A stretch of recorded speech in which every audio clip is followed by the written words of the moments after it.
বৌমা, জামা কাপড় সব গুটিয়ে নিচ্ছ, তোমরা কোথায় যাবে? আপনার ছেলে বিদেশে চাকরি পেয়েছে, তাই আমরা এখানে থাকবো না, আমেরিকায় চলে যাবো। ও আচ্ছা। প্রান্তিক, তোরা কখন যাবি? আজ রাতেই ফ্লাইট। কেন বাবা? না কিছু না, এমনি বলছিলাম। এই কলবি, এই নে তোর মাইনে। কাল থেকে আর তোকে আসতে হবে না, আমরা বিদেশে চলে যাচ্ছি। ঠিক আছে বৌদি?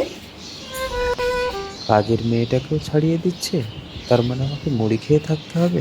বাবা তাড়াতাড়ি বেরো, ঘর বন্ধ করবো। মানে আমি ঘরেও থাকতে পারবো না? দেখো তো কে এসছে। চন্দন, প্রান্তিককে এই প্লেনের টিকিটগুলো দিয়ে দেবেন। আসি। কে এসেছিল বাবা? চন্দন এসে প্লেনের টিকিটগুলো দিয়ে গেল। কিন্তু প্রান্তিক, তোরা তো দুজন যাবি, তিনটি টিকিট কি হবে? কোথায় দুজন? আমরা তো তিনজন। আমি, প্রান্তিক আর আপনি।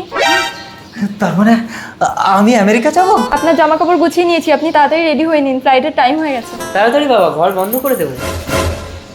আমি রেডি। তোমার মনে আছে বাবা, ছোটবেলায় একদিন আমি বইয়ের পাতা ছিঁড়ে প্লেন বানিয়েছিলাম বলে তুমি আমাকে মেরেছিলে? সেই দিন আমি প্রতিজ্ঞা নিয়েছিলাম তোমাকে একদিন সত্যি সত্যি প্লেনে চড়াবো। চলো বাবা।